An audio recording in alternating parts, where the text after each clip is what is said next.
Olá, amigos, mais uma vez estamos aqui e dessa vez eu separei o vídeo para poder compartilhar com vocês. Algumas vezes eu encontro na internet alguns vídeos, me chamam a atenção, mas eu percebo que falta ao autor dos vídeos um pouco de conhecimento, às vezes um pouco de confusão que é feita.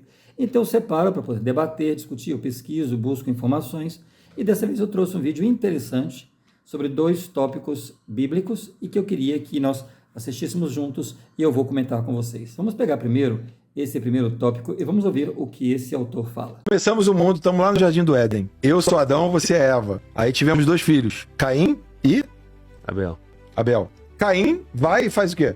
Não, Caim matou Abel. Matou Abel, eu sei, porra.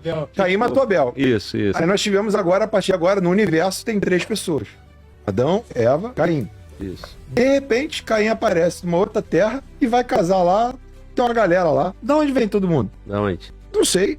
De onde vem todo mundo? É por quê? Porque na compilação dos livros, né, muitas coisas foram montadas numa perspectiva que nunca haveriam perguntas. Por quê? Porque a consolidação através do medo não faria as pessoas ousarem a questionar, talvez, aquilo que estava escrito. Só quando você vai fazer essa pergunta, você vai ter uma resposta desse tipo, pelas pessoas. Geralmente, olha, isso é mistério. São coisas que Deus faz. Você pode comprar isso ou você pode aprofundar um pouco mais. A escolha sempre vai ser pílula azul e pílula vermelha. Muito bem. Então vamos falar sobre Caim. Ele faz referência no vídeo sobre Caim, Adão e Eva como as primeiras pessoas da Bíblia. Vamos ler lá em Gênesis, exatamente no início da Bíblia, no capítulo 4, onde há o seguinte relato. E conheceu Adão e Eva, sua mulher, e ela concebeu e deu à luz a Caim, e disse, alcancei do Senhor um homem. E deu à luz mais a seu irmão Abel, e Abel foi o pastor de ovelhas, e Caim foi lavrador da terra. Essa escritura começa por aí a confundir muitas pessoas, porque o fato de estar descrito aqui que Adão e Eva geraram Caim e Abel, em nenhum momento, em nenhuma parte, relata que Caim e Abel foram primogênitos. A pergunta que fica é a seguinte: terá sido Caim o primeiro filho de Adão e Eva? O nome de Caim ele é mencionado primeiro porque ele é o responsável a cometer o assassinato, o primeiro assassinato que a Bíblia relata. Não que ele tenha sido o primogênito, não fala, em nenhum momento menciona que ele tenha sido o primogênito, mas, como o assassinato foi o primeiro, então ele aparece. As escrituras, elas são frequentemente incompletas e a gente sabe disso. Quando a gente vê uma crítica como essa sobre a Bíblia, que há contradições, beleza, a gente aceita, mas quando a gente assume o fato e fala que é exatamente por esses erros, né, esses pedaços incompletos, aí a pessoa na defesa fala, não, aí não pode ser. Não, pessoal, a Bíblia ela tem coisas incorretas. Por quê? A Bíblia ela foi um dos livros mais traduzidos no mundo. E quando você traduz qualquer papel, qualquer documento, qualquer livro de um idioma para outro, você tenta adequar as informações de acordo com aquele novo idioma, isso é normal. E especialmente no caso da Bíblia, que é antiguíssima, né? A gente não encontra mesmo hoje documentos originais referentes àqueles acontecimentos, a não ser manuscritos, né, que foram escritos 200, mais de 100 anos depois da morte de Jesus Cristo. Então, é normal que aqueles documentos, ao passar de traduções, o tradutor ele focou no determinado assunto, determinado tema, mas sem detalhes de datas. Vamos continuar falando, porque isso acontece com essas Bíblias. Alguns, inclusive, comparam a Bíblia com manchetes de jornais, quando querem desprezar ou falar mal da Bíblia.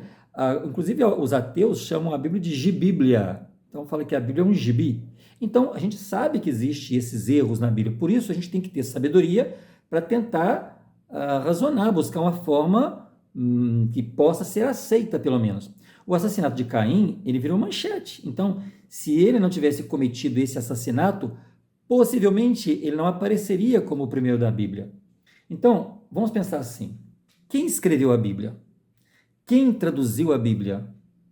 Quantas traduções nós temos da Bíblia? E em que período foi escrita?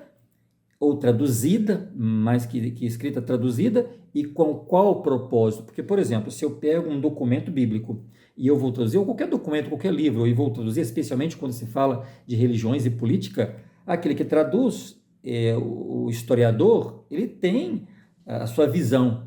Por isso você encontra na Bíblia, às vezes, versículos que contradizem, aqui fala uma coisa e aqui fala outra. Não é que a Bíblia está contradita, está contradizendo, não.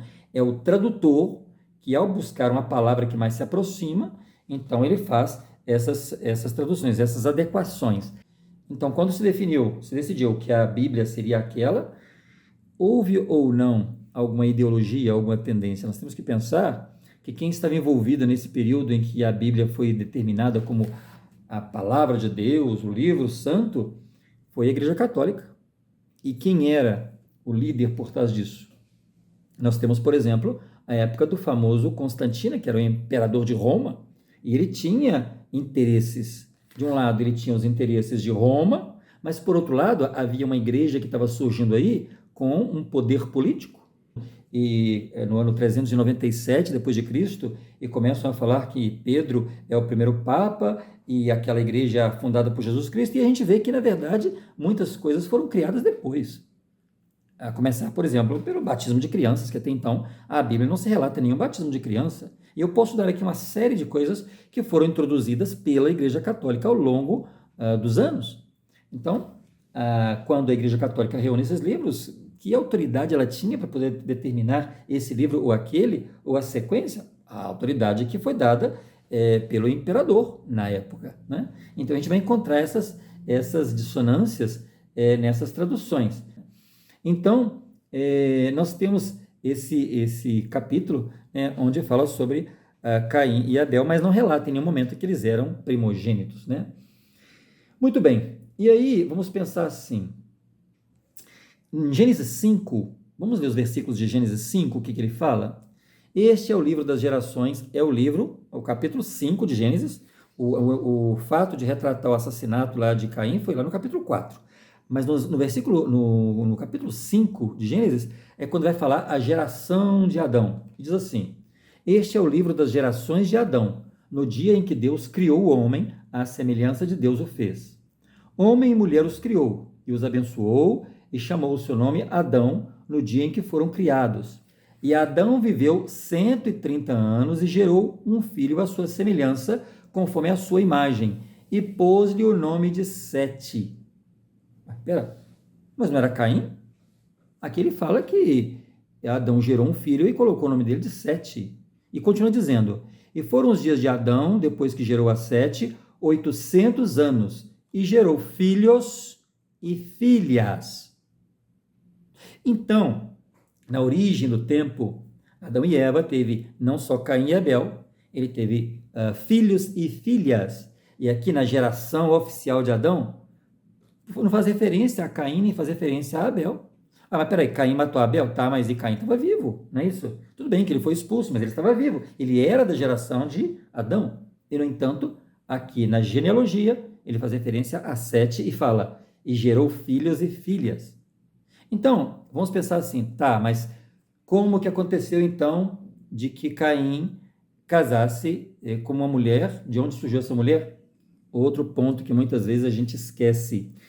Inicialmente, naquela época, não tinha essas regras e normas sociais que nós temos hoje. Primeiro, porque era uma outra sociedade. E segundo, que a lei que proibia a união entre parentes só veio a acontecer na época de Moisés. Antes de Moisés, não tinha essa lei. Então, era comum que o Senhor, que Deus, permitisse a união entre filhos, né? A geração estava começando, ainda não havia tanta imundície, tanta porcariada, tanta contaminação e possibilidades de... Não, Deus permitiu porque estava iniciando o mundo, a terra. Então, havia sim. Um caso, por exemplo, era o caso de Abraão, por exemplo, né? Abraão, você percebe que no livro que eu fiz referência antes, deixa eu localizar aqui, é o livro de... Inclusive é um livro apócrifo, é um livro de... Deixa eu pegar aqui. Tinha localizado aqui... o livro de Jubileus, ele faz referência a Abraão, que casa com sua meia-irmã. né? Lá no Gênesis 20, nos versículos de 11 a 14, diz assim: E disse Abraão, porque eu dizia comigo, certamente não há temor de Deus neste lugar, e eles me matarão por causa da minha mulher. E, na verdade, é ela também minha irmã, filha do meu pai, mas não filha da minha mãe, e veio a ser minha mulher. Então, olha só, aqui Abraão era casado com sua meia-irmã, era filha de uma parte dos seus pais. Então, era comum acontecer naquela época, lá no início, isso. Aí vem Moisés e estabelece, então, a lei proibindo as uniões, a união entre pessoas da mesma família. Mas até Moisés, o Senhor permitia, e lá no início, principalmente, como não havia outra forma. Então, possivelmente, Caim, como Adão e Eva viveram, como Adão viveu 800 anos, né? Naquela época você via muito mais que hoje, então pode ser que Caim tenha casado com uma filha de um outro dos seus irmãos, porque como fala que Adão e Eva tiveram filhos e filhas, então normal que ele tenha casado com uma sobrinha, né? Isso possivelmente é o que aconteceu. Se agora trabalharmos totalmente a partir das Escrituras, sem quaisquer preconceitos pessoais ou outras ideias extra-bíblicas, então no início, quando havia apenas a primeira geração, os irmãos teriam que se casar com irmãs, ou não haveria mais gerações. Não nos é dito quando Caim se casou ou muitos detalhes de outros casamentos e filhos, mas podemos dizer que, com certeza, a esposa de Caim era sua irmã ou parente próxima. Então, ponto. Está aí respondida a primeira dúvida, a primeira confusão que esse autor do vídeo ele cria sobre essa questão de Caim ser casado, né? E ele não sabia de onde que teria vindo essa esposa. Aí vamos partir agora para o segundo tópico, que era a questão de Melquisedeque. Ele fala várias questões sobre Melquisedeque. Beleza. Só que eu vou mais à frente. Em um determinado momento, na Bíblia, você tem Abraão, que era o maior, é isso? Pai das nações, se encontrando com Melquisedeque, no meio do caminho. E aí Abraão pega os despojos e paga o dízimo para Melquisedeque. Pela regra, o menor paga dízimo para o maior. E dízimo, só para ressaltar, eram despojos de guerra, cidades que foram tomadas, carnificina, aquela coisa toda. Aí os bens que tinham lá se entregavam. Se Abraão era o maior, por que ele pagou dízimo para Melquisedeque? E mais, quem foi Melquisedeque? E mais, por que Jesus é da ordem de Melquisedeque? Você entende como existem perguntas que, quando você passa a ser um buscador, você começa a buscar coerência em tudo. Você entende? Você começa a buscar a coerência o tempo todo, tudo. E você vai atrás para fazer. Eu não vou dar aqui a resposta, porque cada um tem que fazer a sua pesquisa. Mas, quando você entende que até isso foi, às vezes, mexido para poder criar uma codependência de, olha, não pensa, só aceita e vai, e dirá as outras coisas. Então, como é que uma pessoa pode, hoje, ter um pensamento livre, se em pequenas coisas ela não consegue ter essas perguntas, entendeu? Então, vamos entender o seguinte. Melquisedeque, ele foi um grande sumo sacerdote, profeta e líder lá do Antigo Testamento. E ele viveu depois do dilúvio e durante o tempo de Abraão. Então, é do mesmo período, né? Tanto Melquisedeque como Abraão. E esse Melquisedeque, ele inclusive foi chamado de o rei de Salém. Salém era conhecido como Jerusalém, né? Então, o rei de Jerusalém, no significado hebraico, significa Melquisedeque, né? Ou vice-versa, Melquisedeque significa rei da paz, rei da justiça e sacerdote do Deus Altíssimo. Então, antigamente, o sacerdócio, lá no início, ele era chamado de santo sacerdócio segundo a ordem do Filho de Deus. Mas por respeito ou reverência ao nome de Deus, a fim de se evitar a repetição frequente, então, do nome do Senhor, o sacerdócio foi chamado, em lugar de ser chamado santo sacerdócio segundo a ordem do Filho de Deus, ele passou a ser chamado sacerdócio de Melquisedeque. Simples assim. Então, esse Melquisedeque, ele foi um sumo sacerdote e profeta justo da época do Velho Testamento. Bom, aí dá para entender, então, a pergunta que esse rapaz faz sobre quem era Melquisedeque. Ele faz toda uma pompa, né, para perguntar quem era Melquisedeque. E aí, quando a gente lê aqui que ele era portador do santo sacerdócio, ele tinha a obrigação, ele tinha a função, ele tinha o chamado de recolher os dízimos. Então, Abraão também pagava dízimo, não é porque Abraão era o profeta, né, o maior de todos, que não pagava seu dízimo. E o Melquisedeque, ele tinha esse sacerdócio, ele tinha esse chamado, essa responsabilidade de recolher o dízimo, portanto, Abraão pagava o dízimo a Melquisedeque. Não tem outra coisa, não tem outra explicação, é simples assim.